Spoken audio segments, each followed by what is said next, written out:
So this is now currently going viral online. If he's not breaking the law, you should be allowed there, right? Should he have been arrested? For the crime of walking in his own capital city. It doesn't look like he did anything at all provocative or violent. The police have once again been found guilty of a double standard. I'm going to give my views and my thoughts on the absolute insanity of the last 24 hours. Where do I start with that? I start with the fact that in February I went to the Republic of Ireland to make a documentary about the migrant crisis or the invasion, whatever you want to call it, that's happening in the Republic of Ireland. When I went there, every single media outlet, every politicians actually come out in their parliament and said the streets should not be safe for me. There is no place on the streets for this man or for anyone who holds his beliefs. If I listened to people telling me where they didn't want me to go, I wouldn't step outside my front door, yeah? Because there's always someone who doesn't want you somewhere. But I produced a fabulous documentary in Ireland, so I didn't take no notice of what the establishment wanted. Of course the establishment don't want me there, because they're flooding the country. They're part of the problem. They don't want me exposing it. Of course all the media don't want me there, because they've got dirty hands as well. They've ignored it. So, there's an anti-Semitism march. Now, I went to one in 2021.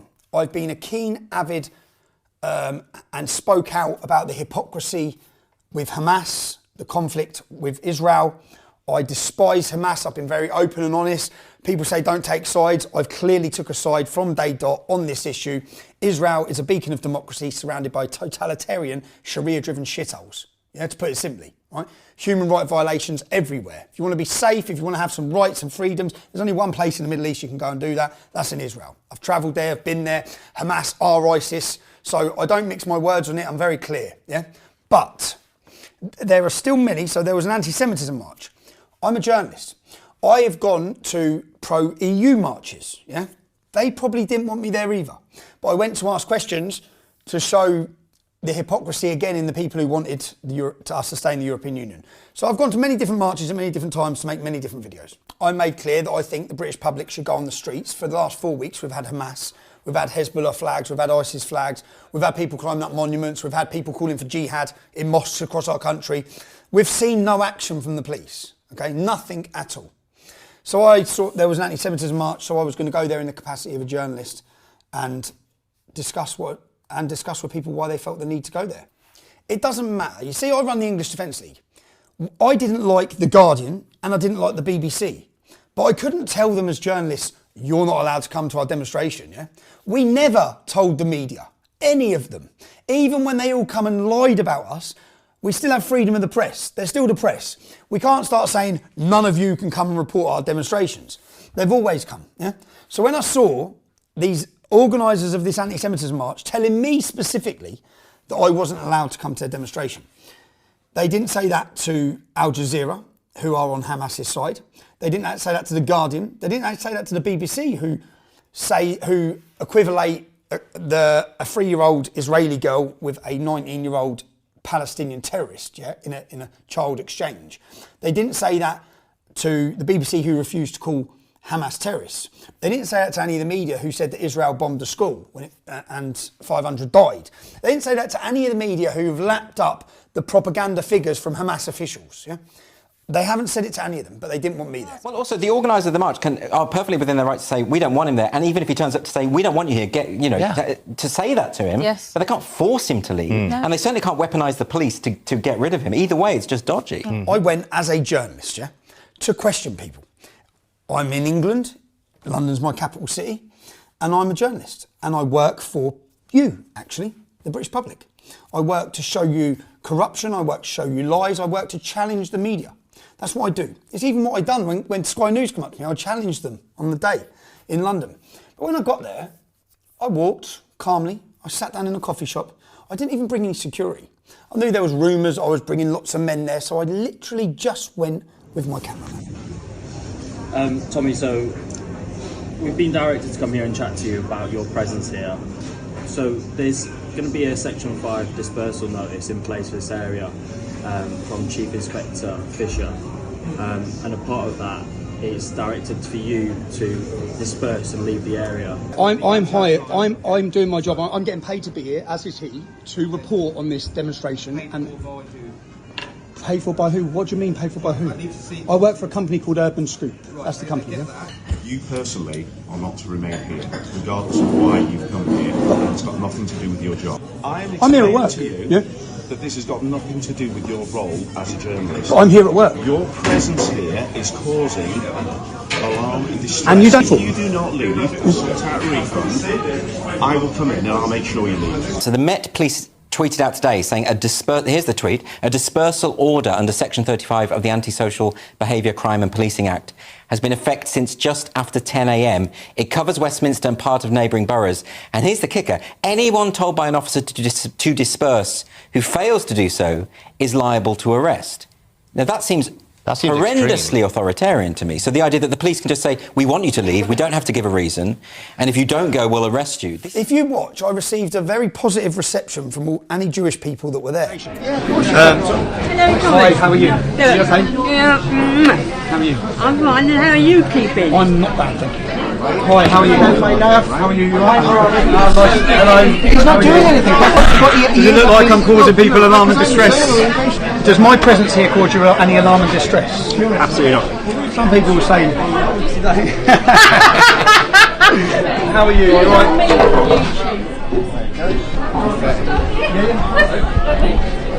But the younger generation obviously being indoctrinated in universities. Having the full English Of course. I'm very distressed. I want you to tell everybody how distressed I am. The police's argument was that my presence could cause people alarm and distress. Now, the police have tried this with me before. They actually took me to court and tried to ban me from going to France for the Euros because they said my presence, because France has a large Muslim population, my presence could cause a problem. My presence, right? Well, lock me in my house then. You know what I mean? What sort of law is that? My presence. In fact, this has actually happened before with my children when I was in the city of Cambridge, where they come in again and they give me a dispersal order with my kids and said, you need to leave the city now because your presence could result, like, it's a thought crime, like something might happen. My daughter's crying her eyes out now, lads. So no, you're following us. You're following us. You're shouting. Katie. Who are you serving and protecting? The form's going to come. You're going to be given it. If you stay, you're going to get arrested. Who are you serving and protecting? I haven't got to answer this. The decision was made, hasn't it? Okay, you've got. Why? But why? Right, okay. Why? So I wait until 1 o'clock for the start of the march. I come out of the march. I come out by the front door. I was about. Lots of people were saying link arms with there was a lot of Jewish ladies there who wanted to link arms with me. But I just knew the police would be aggressive. So I didn't want any of them to get hurt. Then I started pushing another girl in a wheelchair. And I thought, I just knew what was going to happen. So I said, I better walk out away from everyone because I think they're going to be confrontational. Straight away, the police come up. They start reading me their section 23, whatever this is that they're reading in front of me. Distress. You're causing all these people here alarm and distress. I'm a journalist and I'm here to do my work. I'm here to do my job. I then read them a post that they put out the day before. So the day before, a GB News journalist was harassed by Muslims. The Met Police tweeted, "The right of the press to freely report on protests is no less important than the right to protest itself. They should be able to do so without facing intimidation and aggression." Now, when I read this on the way to London, I quote tweeted it, saying, good, that means you're going to stay out of my way and let me do my journalism today, doesn't it? Yeah.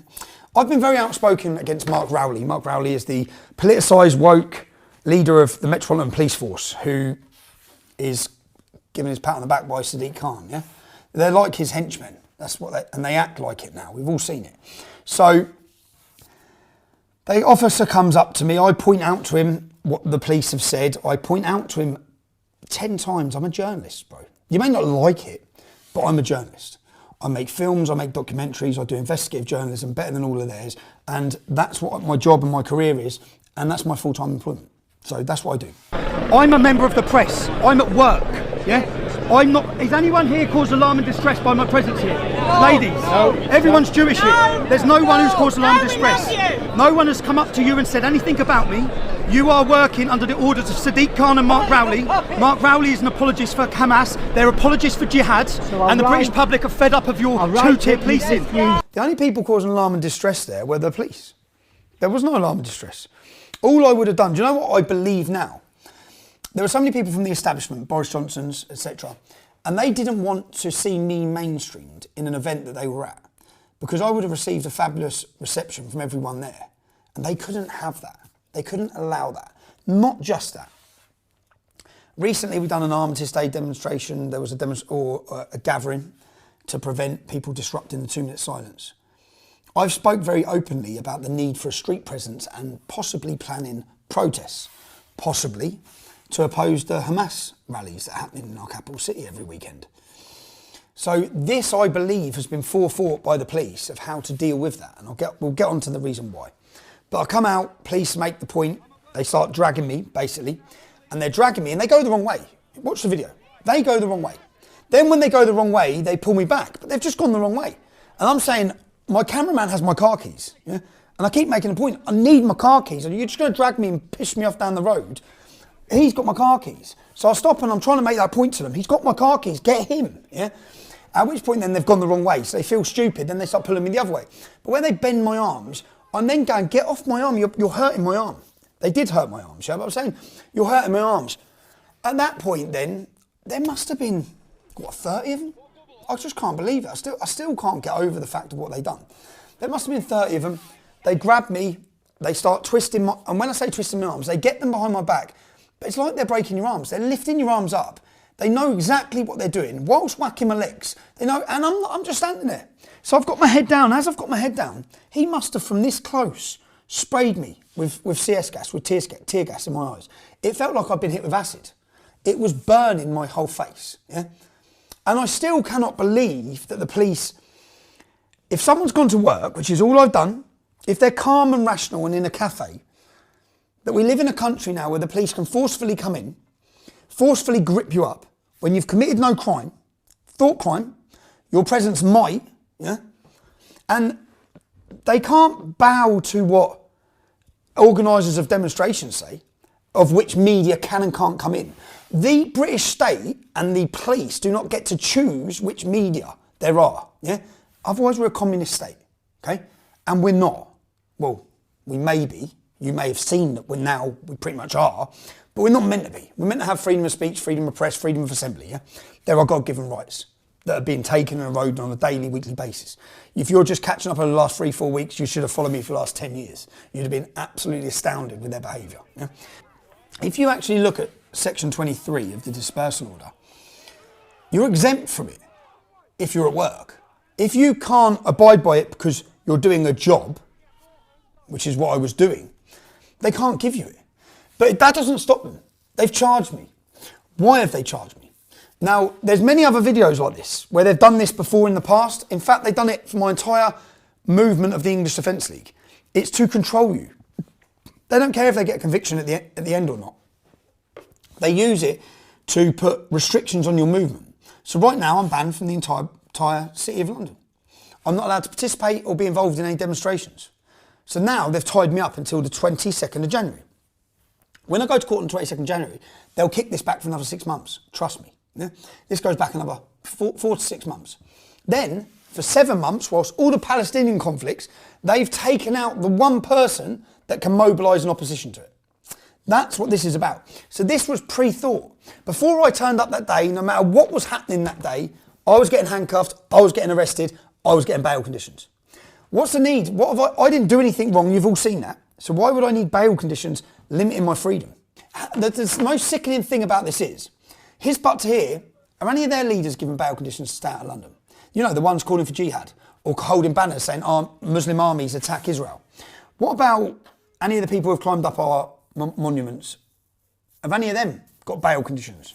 Who's banned from London? Any of these jihadist terrorists? None of them. They just get a little pat on the back. Oh, hello, mate, can you get down off that, please? Well, please don't do that. Oh, you're dressed up as a terrorist, are you? Oh, you look, we'll take pictures with the little kids dressed as terrorists. What you've seen over the last 3-4 weeks may have shocked you. To see the way that police literally do not arrest them, and don't just not arrest them, but when Hamas supporters are marching, They don't wear riot gear. They don't draw batons, ever. Yeah. As soon as English protesters protest, they get beaten with batons regularly. Should he have been arrested, given that there were people who are spouting horrific anti-Semitic comments on the streets at the pro-Palestinian marches every Saturday? I mean, we've seen them at sort of pro-Palestine demonstrations doing nothing when people are throwing fireworks at them or calling for the death of Jewish people. Yeah. That's okay. But they are spouting hate on the streets. They should be a prescribed terrorist organisation. They are virtually everywhere else, including in most of the Arab world, by the way. And then you arrest somebody who just leaves a cafe because some people organising a march aren't happy about it. And here we go again. 3-month prison sentences for this. 3 months. How can I get dragged off the street, CS gassed, attacked, and then I get charged? This is two-tier policing in the UK, something many of us have been trying to warn about for the longest time, and the Met Police should be absolutely ashamed of themselves. Yeah, two-tier policing system for everybody to see. I'll end it on a massive thank you to everyone who supported me. You know, all the people, I've seen a lot of people stick their neck out on the line for me over the years, speak up for me. I know you've had grief off family members. I know you've had grief off your friends. I hope a lot of that has turned and changed, and a lot of them have seen that you were right, that I was right, that we were right. That we aren't full of hate, but we're just concerned British citizens who see our country decaying, who see it turn into shit in front of our eyes.